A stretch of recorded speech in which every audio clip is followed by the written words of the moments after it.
हरे कृष्णा। जतस्य हि ध्रुवमृत्यु ध्रुवं जन्मामृतस्य च तस्मात् अपरिहार्यते न त्वं शोचितुमर्हसि। अनुवाद इस प्रकार है, जिसने जन्म लिया है उसकी मृत्यु निश्चित है और मृत्यु के पश्चात पुनः जन्म भी निश्चित है। अतः अपने अपरिहार्य कर्तव्य पालन में तुम्हें शोक नहीं करना चाहिए। हरे कृष्णा। ये 27 नंबर श्लोक है गीता का सार, अध्याय 2, भगवद गीता यथारूप। तो इसमें बताया जा रहा है कि जन्म जिसने जतस्य ध्रुवम जन्म मृतस्य च, जिसने जन्म लिया उसको मृत्यु भी होती है और मृत्यु के बाद भी उसका पुनर्जन्म भी होगा, दूसरा जन्म भी। जब महाराज एक बताता हूँ, जैसे एक श्रीमद् भागवतम बताया गया है प्रथम स्कंद में, महाराज परीक्षित जब द्वापर युग खत्म होने वाले थे तब दूसरा युग आता है कलयुग। फिर मतलब खत्म होने के बाद फिर दूसरा चौथा युग होता है, जैसे सतयुग, त्रेता, द्वापर, कलयुग, 4 युग होते हैं। तो द्वापर युग खत्म होने वाले थे जब भगवान खत्म चले गए थे इस धाम से, तो फिर महाराज परीक्षित ने कलयुग के उनको देखें, वो क्या कर रहा था। कलयुग धर्म के रूप में बैल और पृथ्वी गौ माता के रूप में दोनों वहाँ पे थे। तो बैल के रूप में धर्म थे, जिसमें 4 पैर होते हैं ना बैलों का, तो उसमें 3 जो पैर थे वो खत्म हो गए थे, सिर्फ एक ही पैर बचा था। वो है सत्य का प्रतीक बताता है। कलयुग में थोड़ा मोड़ा सत्य रहता है, थोड़ा सा, बस ज़्यादा नहीं, थोड़ा। लेकिन और सब जो थे धर्म सब नष्ट हो जाते हैं कलयुग में। और पृथ्वी गौ माता के रूप में थी, वो रो रहे थी और वो आंखों से आंसू बह रहे थे। तो इस प्रकार से राजा परीक्षित ने देखा कि इस हमारे राज्य में ऐसा कौन दुष्ट प्रवेश कर गया है जो गौ माता और हमारे पिता तुल बैलों का पैर काट दिया है। तो राजा महाराज परीक्षित ने बहुत क्रुद्ध होकर उसको तलवार निकाल ली मारने के लिए। तो फिर महाराज ने इस प्रकार से उनको पूछने के बाद ने फिर धर्म में अपने परिचय बताया और माता वो पहचान लिए, भगवान के भक्त थे महाराज परीक्षित ने, उनको पहचान लिए। और इस प्रकार से वो जानते थे कि ये कलयुग का ही कारण है और एक राजा के वेश में कलयुग उधर खड़े था। तो उस प्रकार से फिर महाराज ने उनसे पूछा, कौन हो तुम? तो उसके बाद में फिर जब वो क्रुद्ध होकर उनको मारने के लिए कलयुग को तलवार निकालें, तो अपना वेश बदल लिए, कलयुग रूप में आ गए।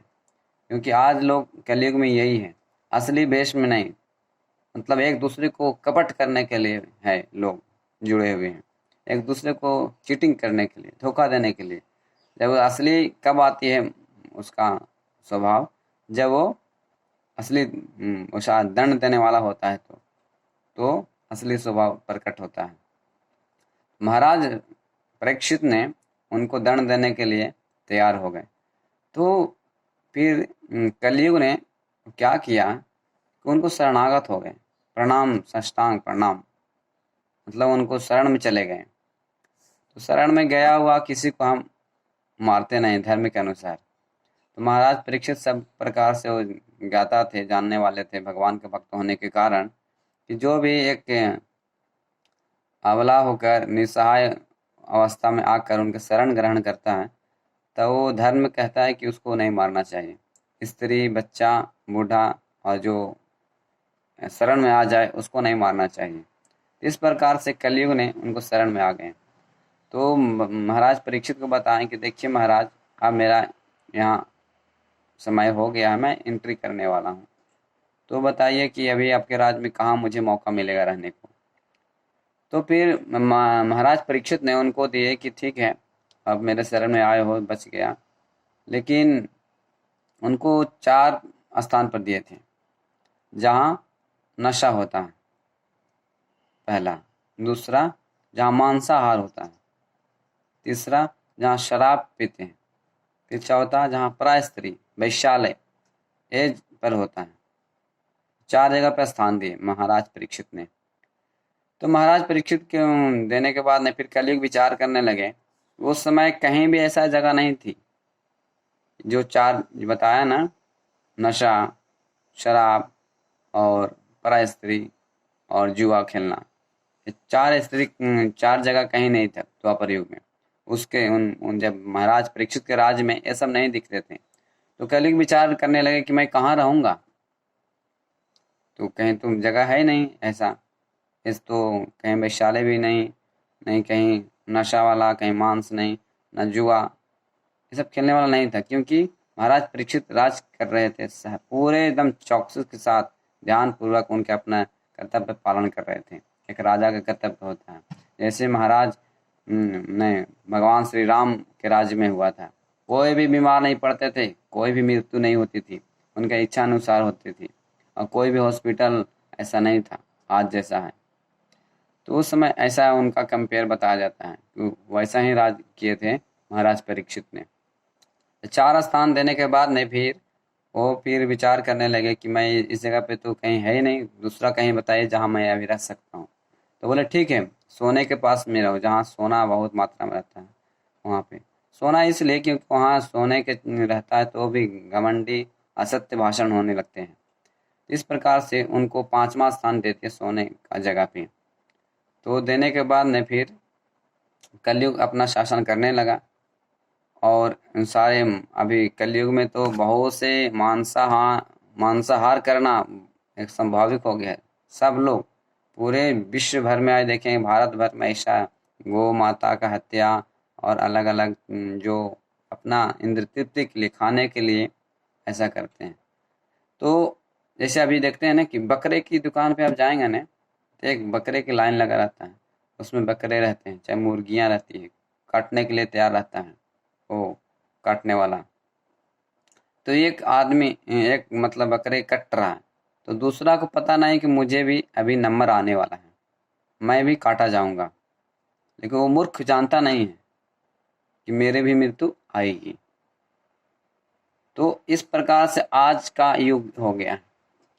हमारे दादा मरे हैं, पिताजी मरे हैं, और सारे संबंधी मरे हैं मेरे, फिर भी हम निश्चित रहते हैं कि मृत्यु मुझे नहीं आएगी, मैं तो अभी जवान हूँ, मेरे शरीर ठीक है, ऐसा सोचते हैं, विचार करते हैं। लेकिन मृत्यु आएगी, ये सत्य है।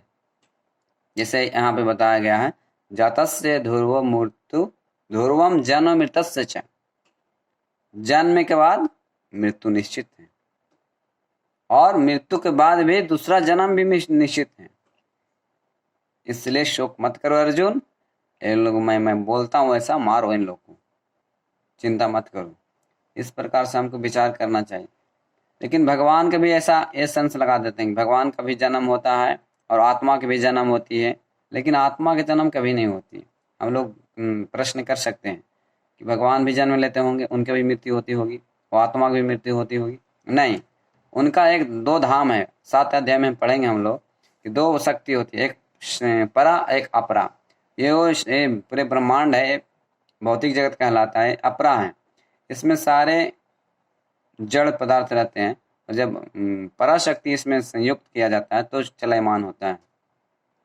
तो पराशक्ति में भगवान की शक्ति अंतरंगा शक्ति के कार्य में चलती है, तो उसमें सारे जितने कर्ण मतलब कोई भी सारे बोलते हैं उधर, जैसे गायें और जो भी उधर है, चिंतामणि धाम है वो, जितना आध्यात्मिक जगत होते हैं वो चलायमान रहते हैं, पहाड़ भी बोलते हैं, पानी भी बोलते हैं, इस तरह से बातें करते हैं। ऐसा नहीं कि हाँ जैसा अभी पेड़ से बात करेंगे तो पेड़ बात नहीं कर सकता है, लेकिन उधर पेड़ से भी बात करते हैं। कल्प वृक्ष बताया जाता है, जो भी इच्छा है वो मांगते हैं तो मिल जाता है, इस तरह से बात करते हैं उधर का। तो चिंतामणि धाम है उधर, तो ऐसा नहीं है। लेकिन वो उधर न जन्म होती है न मृत्यु होती है, लेकिन इस जगत में, भौतिक जगत में मृत्यु होती है और जन्म भी होती है। इसी प्रकार से इस श्लोक में बताया जा रहा है कि हमको अपने जो जन्म लिया है उसको मृत्यु जरूर निश्चित है।